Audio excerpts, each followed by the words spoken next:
no place I'd rather be. Hi guys, welcome to my channel, and if you're new, welcome back to my channel.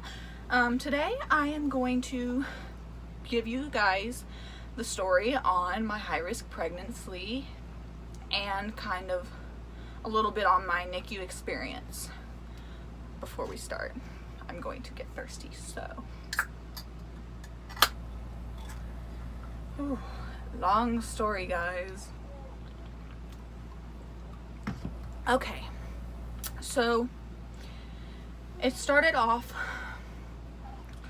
when I was about, I felt sick my whole pregnancy, but I was 25 weeks and I had a scare, and I went to the doctors. I called the doctors and they were like, come in. So I went to the doctors and they found out that I had high blood pressure. And so my doctor prescribed me labetalol 100 milligrams twice a day. And so I ended up taking that, and she told me to monitor my blood pressure. And so I did. And then I think I was like 26 weeks. It was like a week later when I got a call that I had gestational diabetes. So I had to learn to prick my finger. I had to learn to eat what I had to eat instead of what I wanted to eat, which wasn't easy for me because I'm a pig. But so sorry, I have notes down here because it's a lot.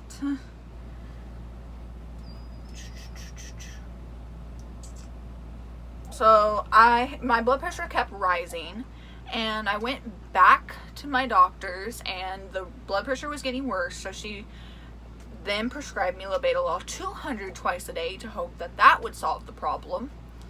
And a few days later, after that appointment, I was probably 29 weeks pregnant, and my blood pressure was outrageous. So I went to another hospital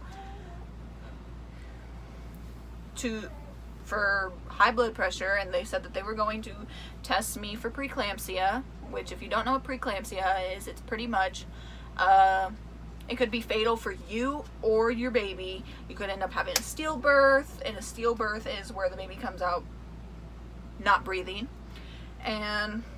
or it could cause a miscarriage. So this is like fatal for you or baby.